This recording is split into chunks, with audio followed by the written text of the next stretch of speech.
Assalamualaikum warahmatullahi wabarakatuh. Pada kesempatan kali ini kami dari kelompok 4 akan mempraktikumkan unit 8 tentang struktur tubuh katak. Namun sebelum itu perkenalkan, saya Mulyati dan rekan saya Ade Septiani Kusuma Dewi.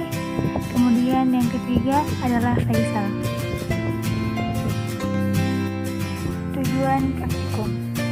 Setelah melakukan kegiatan praktikum, mahasiswa diharapkan dapat mengidentifikasi dan mendeskripsikan struktur luar tubuh katak sawah atau Ranakan Carnivora.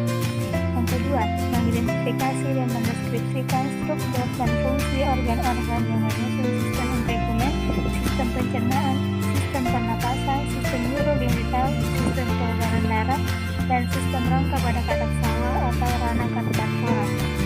Alat dan bahan yang digunakan pada praktikum kali ini yaitu yang pertama papan bedah dan satu set alat bedah, yang kedua adalah kapas, yang ketiga pembius, yang keempat kloroform, yang kelima katak sawah atau Ranakan Carnivora. Kemudian terdapat kloaka pada katak. Kloaka ini merupakan lubang atau saluran yang dialiri air kencing dan kotoran untuk dieliminasi. Kemudian, kloaka ini berfungsi sebagai alat reproduksi eksternal seperti pada jantan dan alat reproduksi internal pada betina di beberapa spesies pada katak. Kemudian lambung atau stomach yang menyelinap di sebelah dalam pada sisi lateral dari lobus lateral kiri hati. Lambung memanjang ke arah posterior pada sisi kiri dari rongga pleuroperitoneal. Kemudian organ selanjutnya yaitu ginjal.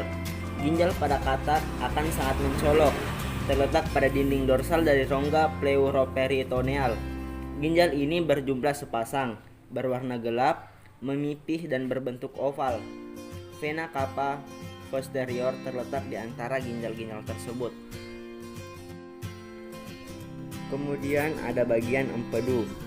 Hati yang tadi berfungsi untuk mengeluarkan empedu dari kantong empedu yang berwarna kehijauan.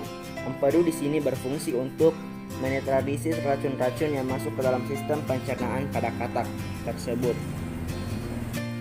Kemudian pada individu jantan, testis ini akan berjumlah sepasang, berukuran kecil dan berbentuk oval, terletak pada permukaan ventral dari ginjal dan masing-masingnya didukung oleh mesenteri atau mesorsium.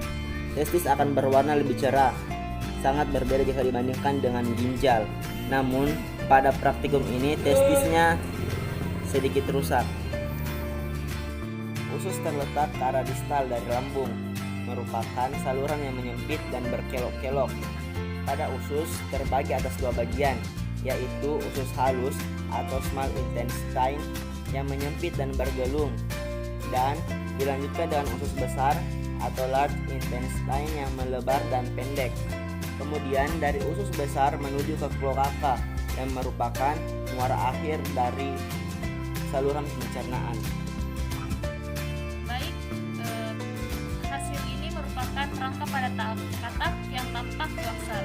Pada nomor 1 merupakan tengkorak, pada nomor 2 merupakan vertebra dorsal, pada nomor 3 merupakan pelvis, nomor 4 merupakan tarsus, yang nomor 5 merupakan metatarsus, dan nomor 6 merupakan tulang.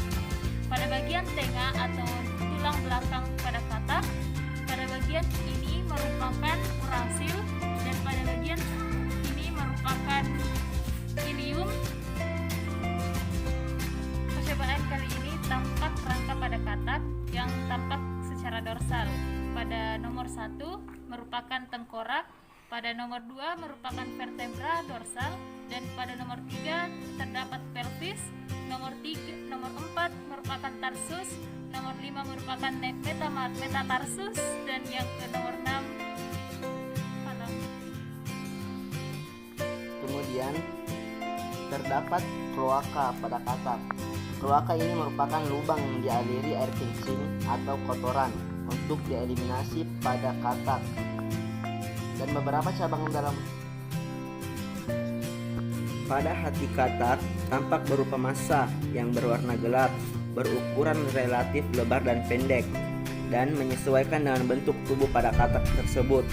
Hati pada katak terletak secara anterior pada rongga pleuroperitoneal yang terdiri atas 3 lobus, yakni lobus lateral kanan, lobus lateral kiri, dan lobus median yang berukuran lebih kecil. Lobus lateral kiri lebih memanjang ke arah posterior dan lobus lateral kanan akan menutupi lobus median. Jantung pada katak terdiri dari 3 ruang, yakni 2 serambi atau atrium dan terdapat 1 bilik atau ventricle.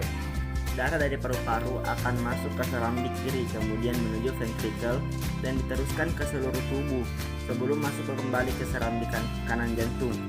Terlebih dahulu darah akan berada di sinus venosus. Kemudian ada paru-paru. Paru-paru tampak berukuran kecil pada spesimen, dalam hal ini katak yang telah mati, karena pada kantung paru-paru udara pada paru-paru akan berkontraksi. Sedangkan pada individu yang masih hidup, paru-paru akan berukuran jauh lebih besar karena terisi udara. Kemudian ada hati. Pada hati terdapat lobus kiri pada bagian anterior dan lobus kanan.